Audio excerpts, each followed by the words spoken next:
आज सकाळी कमिटमेंटप्रमाणे भारतीय जनता पक्षाने भारतीय जनता पक्षाचे प्रदेशाचे अध्यक्ष आदरणीय बावनकुळे साहेबांनी एक 40 लोकांची यादी प्रसिद्ध केली आणि त्या यादीमध्ये ज्या ज्या लोकांनी बंडखोरी केली अशा सगळ्या लोकांना 6 वर्षाकरता निलंबित करण्याचं काम भारतीय जनता पक्षाने केलं। आणि त्याच्यामध्ये नेमकं पारोळ्याचे बंडखोर उमेदवार ET नाना पाटील आणि पाचोऱ्याचे बंडखोर उमेदवार अमोल शिंदे या दोघांचंही नाव नसल्या कारणाने आज संपूर्ण जिल्हाभर फक्त तेवढीच एक चर्चा आहे। आणि त्या चर्चेमुळे आमचे विरोधक मित्र बंडखोर उमेदवार यांना आता ते उंदराला चिंदी भेटल्यासारखं झालेलं आहे। त्याच्यामुळे त्यांनी ती पोस्ट आता प्रचंड व्हायरल करण्याचं काम केलं आहे आणि पुन्हा एकदा भारतीय जनता पक्षाच्या कार्यकर्त्यांमध्ये पदाधिकाऱ्यांमध्ये संभ्रम निर्माण करण्याचं काम सकाळपासून त्यांनी चालू केलेलं आहे। आणि त्याच्यामुळे सर्व पत्रकार मला फोनवर फोन करत होते आणि म्हणून हा एक गैरसमज दूर व्हावा याच्यासाठी खऱ्या अर्थाने आजची ही पत्रकार परिषद बोलवलेली आहे। मी स्वतः राज्याचे उपमुख्यमंत्री आदरणीय देवेंद्रजी फडणवीस साहेब, भारतीय जनता पक्षाचे प्रदेशाचे अध्यक्ष आदरणीय बावनकुळे साहेब यांच्याशी चर्चा केली। जर आपण तुम्ही ते 40च्या 40 उमेदवारांची यादी की ज्यांना बंडखोर म्हणून त्यांनी घोषित केल्यानंतर त्यांना निलंबित करण्याचा निर्णय घेतला, असे 40च्या 40 उमेदवार हे भारतीय जनता पक्षाच्या विरोधात, म्हणजे जिथे भारतीय जनता पक्षाचा उमेदवार आहे अशा ठिकाणी ज्या ज्या लोकांनी उमेदवारी अर्ज दाखल केलेला होता किंवा बंडखोरी केलेली होती अशा लोकांना त्यांनी निलंबित केलेलं आहे। आता ज्या मित्र पक्षांच्या विरोधात उमेदवार आहेत अशा लोकांचे त्यांनी तात्काळ पक्षाच्या पदाचे राजीनामे मागवलेले होते, ते त्यांनी स्वीकारले आणि ते मंजूरही केले। ते मंजूर केल्यामुळे त्यांना निलंबित करण्याचा प्रश्न येत नाही, कारण ऑलरेडी त्यांना पदावरून हटवलेलं आहे, त्यांचा राजीनामा मागवलेला आहे आणि तो राजीनामा त्यांनी मंजूर केलेला असल्यामुळे हा जो काही गैरसमज पसरवण्याचं काम आमचे विरोधक मित्र बंडखोर अमोल शिंदे हे पसरवण्याचं जे काम करताय हे चुकीचं आहे। हा संभ्रम निर्माण करण्याचा केविलवाणा प्रयत्न आहे।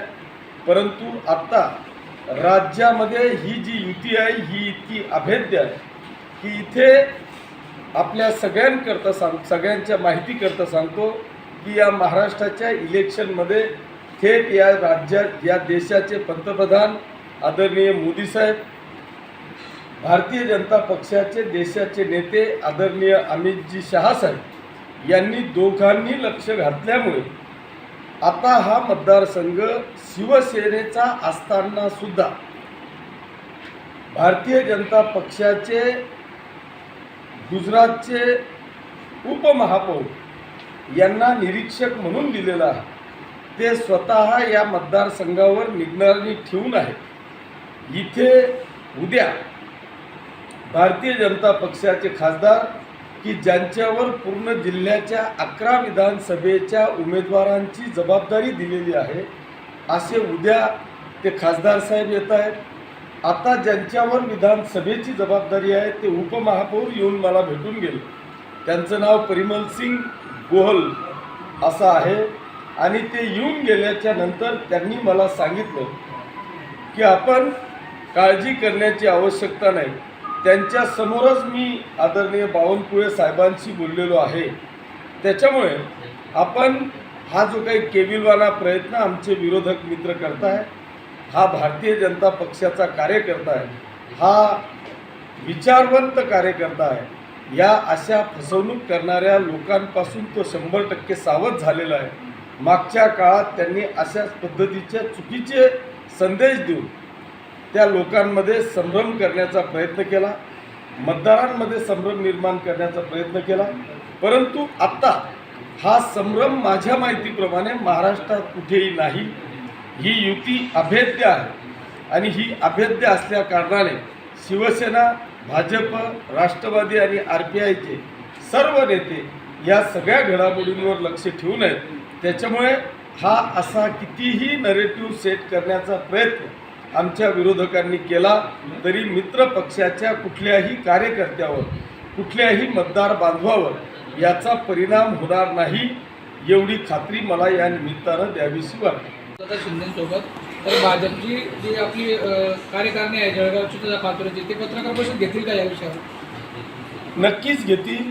हा जो विषय आहे आजच आमचं ठरलं. उद्या मी तुम्हाला सांगितलं की खासदार साहेब ज्यांच्याकडे पूर्ण जिल्ह्याची जबाबदारी आहे ते ह्या विधानसभेची ज्यांच्यावर परिमल सिंग यांच्यावर जबाबदारी आहे ती उद्या जाऊन त्या खासदार साहेबांची भेट घेऊन पूर्ण जिल्ह्याची परिस्थिती ते जाणून घेऊन स्वतः पत्रकार परिषद घेऊन परवाच्या दिवशी ओरिजिनल भाजपच्या कार्यकर्त्यांचा मेळावा आपण ठेवलेला आहे. आता तुम्ही ज्याला भाजप म्हणतात ते मुळात भाजप नाही.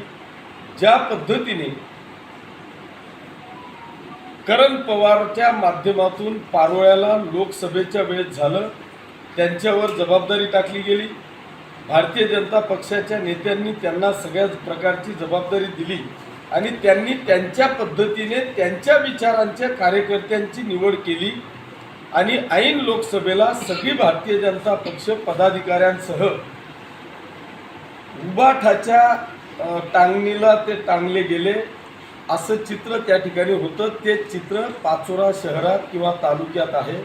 इथे ओरिजिनल भाजप त्या बंडखोर उमेदवाराबरोबर एकही नाही. त्याच्यावर त्यांनी भारतीय जनता पक्षाच्या नेत्यांची फसवणूक केलेली आहे, त्यांची दिशाभूल केलेली आहे आणि स्वतःच्या मर्जीतले पदाधिकारी त्या ठिकाणी नेमलेले आहेत. उद्या त्यांच्यावर काही कारवाई झाली तर त्यांना फरक पडत नाही, कारण ते बंडखोर उमेदवाराचे कार्यकर्ते आहेत. असा विचारवादी वाला एकही कार्यकर्ता त्यांच्यासोबत नाही.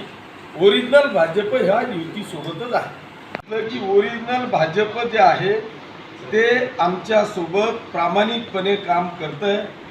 स्मिताताई वाघ स्वतः पाचोरा तालुक्यात येऊन पिंपळगावला माझ्या प्रचाराचं नारळ त्यांनी फोडलेलं आहे. हजारो लोकांच्या रॅलीमध्ये आम्ही प्रचाराचा नारळ फोडलं आणि पिंपळगाव शहराचा प्रत्येक कानाकोपरा स्वतः खासदारताई फिरल्या. जर असं असतं तर त्या मला सांगू शकल्या असत्या, काहीही कारण सांगू शकल्या असत्या आणि त्यांनी येणं टाळलं असतं. पण भारतीय जनता पक्ष एक विचाराने चालणारा तो पक्ष आहे, आदेशाने चालणारा तो पक्ष आहे.